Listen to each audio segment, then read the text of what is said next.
Hello students, welcome to Learn Assam.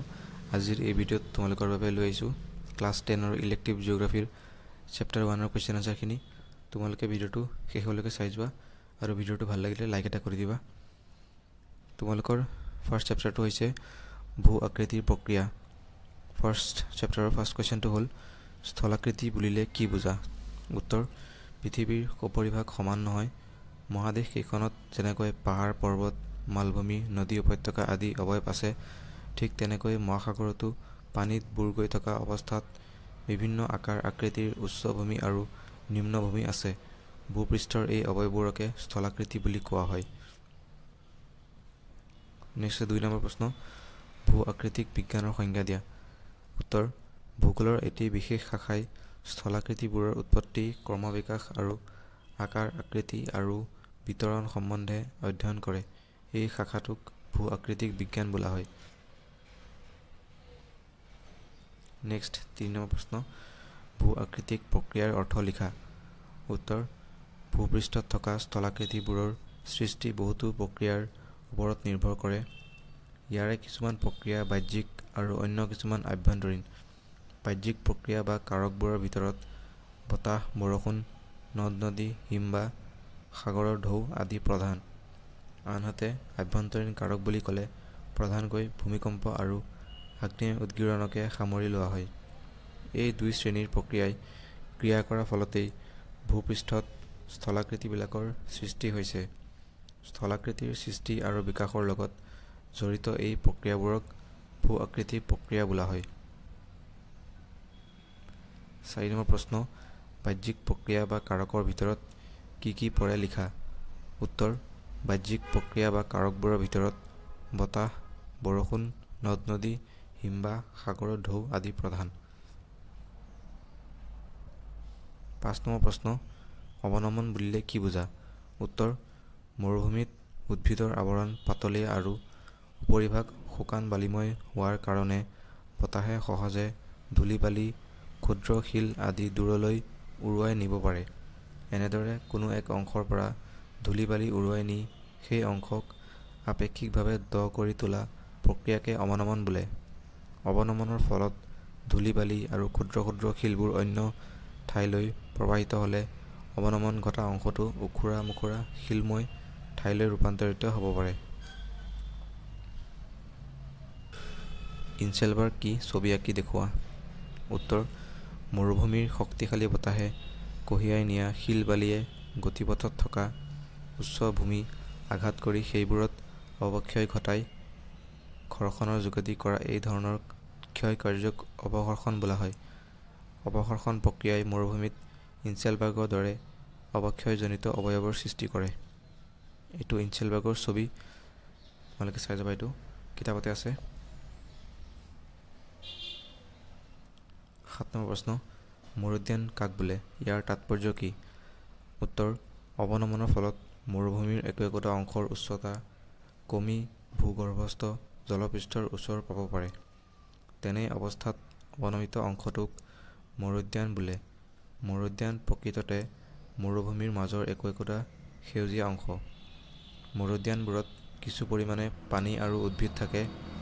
মৰুভূমিৰ এই অঞ্চলবিলাকত কিছু পৰিমাণে খেতি-বাতিও কৰা হয়। 8 নম্বৰ প্ৰশ্ন, বালিয়াড়ী কি আৰু ইয়াৰ সৃষ্টি কেনেকৈ হয় লিখা। উত্তৰ: মৰুভূমিত বতাহৰ দ্বাৰা অৱক্ষেপণৰ প্ৰক্ৰিয়াৰ ফলত সৃষ্টি হোৱা এখন ভূ অৱয়ব। মৰুভূমিত বতাহে কঢ়িয়াই নিয়া ধূলি-বালিবোৰ য'ত জমা হৈ গৈ সেই অংশটো ক্ৰমে ওখ হৈ গৈ থাকে। এনেদৰে জমা হোৱা ধূলি-বালিবোৰ শেষলৈ পাহাৰৰ ৰূপ ল'ব পাৰে। এনেকৈ বালিৰে গঠিত হোৱাৰ বালিৰ পাহাৰক বালিয়াড়ী বোলে।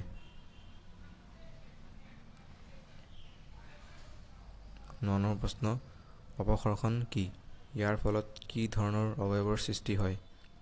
উত্তৰ: মৰুভূমিৰ শক্তিশালী বতাহে কঢ়িয়াই নিয়া শিল-বালিয়ে গতিপথত থকা উচ্চভূমিত আঘাত কৰি সেইবোৰত অৱক্ষয় ঘটায়।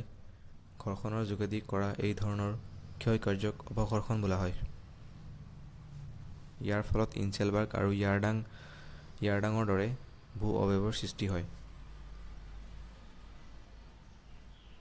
10 নম্বৰ প্ৰশ্ন, সংনিঘৰ্ষণৰ অৰ্থ লিখা। মৰুভূমিত বতাহে সৃষ্টি কৰা আন এটা ঘৰ্ষণজনিত প্ৰক্ৰিয়া হ'ল সংনি ঘৰ্ষণ। বতাহৰ দ্বাৰা পৰিবাহিত শিল-বালিবোৰ মাজতো পাৰস্পৰিক ঘৰ্ষণৰ সৃষ্টি হয়, অৰ্থাৎ পৰিবাহিত হৈ থকা অৱস্থাতে সেইবোৰৰ মাজত খুন্দাখুন্দি লাগে আৰু ইয়াৰ ফলত শিলবোৰ ভাঙি সৰু সৰু টুকুৰাত পৰিণত হয় বা আকাৰত ক্ৰমে সৰু হৈ আহে। এইদৰে পাৰস্পৰিক বৰ্ষৰ দল শিলবোৰ ভাঙি-ছিঙি টুকুৰা-টুকুৰ হোৱা প্ৰক্ৰিয়াকে সংনি ঘৰ্ষণ বোলে। 11 নম্বৰ প্ৰশ্ন, হিমবাহ কাক বোলে? ইয়াৰ গতি ধীৰ হোৱাৰ কাৰণ কি? উত্তৰ: ভূপৃষ্ঠত জমা হৈ থকা স্তূপবোৰৰ মাটিৰ ঢাল অনুসৰি তললৈ নামি আহে। নামি অহা গতিবেগ অৱশ্যে অতি ধীৰ। দিনটোৰ ভিতৰত কেই মিলিমিটাৰমানৰ পৰা কেই মিটাৰমানহে অতিক্ৰম কৰে। এনেকৈ ধীৰ গতিৰে নামি অহা বৰফকে হিমবাহ বোলা হয়। হিমবাহবোৰ মাটি বা পাহাৰ-পৰ্বতৰ ঢাল অনুসৰি বৈ আহে। ঢাল কম থাকিলে ইয়াৰ গতিবেগ কমি যায়। আনহাতে হিমবাহৰ লগত অন্য বহুতো পদাৰ্থ, শিল, বালি, মাটি আদি পাহাৰৰ ওপৰৰ পৰা বৈ আহে। এইবোৰৰ উপস্থিতিয়েও হিমবাহৰ গতি ধীৰ কৰে। 12 নম্বৰ প্ৰশ্ন, হিমবাহ কেই প্ৰকাৰৰ? প্ৰত্যেকৰে বিষয়ে চমুকৈ লিখা। উত্তৰ: হিমবাহ 3 প্ৰকাৰৰ। সেইবোৰ হৈছে: ক. মহাদেশীয় হিমবাহ। এই হিমবাহবোৰ মেৰু অঞ্চলৰ বৃহৎ এলেকাজুৰি বিস্তৃত হৈ আছে। উত্তৰ কানাডা, গ্ৰীণলেণ্ড, স্কাণ্ডিনেভিয়া, এণ্টাৰ্কটিকা আদিত মহাদেশীয় হিমবাহবোৰ বিয়পি আছে। এই হিমবাহবোৰ ভূপৃষ্ঠৰ ঢাল অনুসৰি অতি ধীৰ গতিৰে নামি আহে। খ. পাৰ্বত্য হিমবাহ।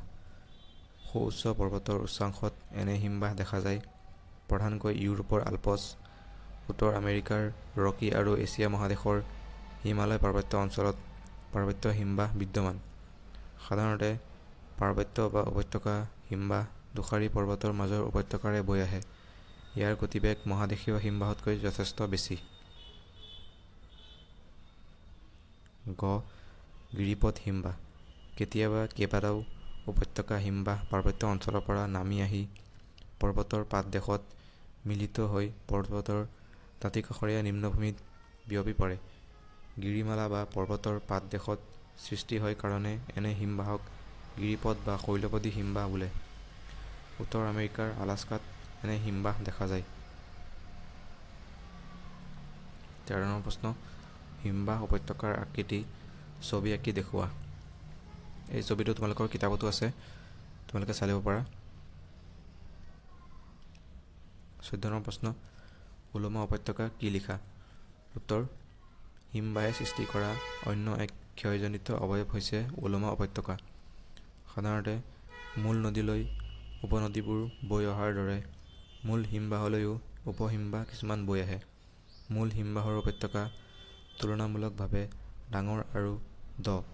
উপহিমবাহৰ উপত্যকা সৰু আৰু কম দ।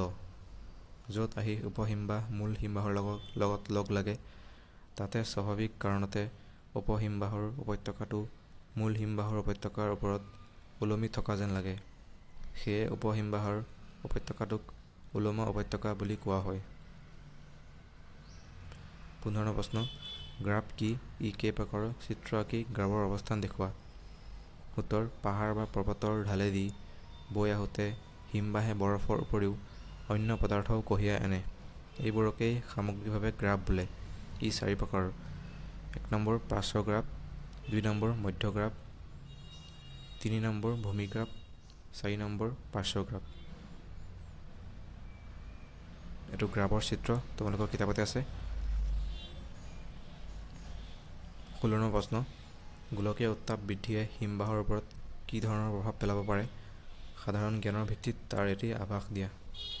উত্তৰ: গোলকীয় উত্তাপ বৃদ্ধিয়ে হিমবাহৰ তলত উল্লেখ কৰা ধৰণৰ প্ৰভাৱ পেলাব পাৰে।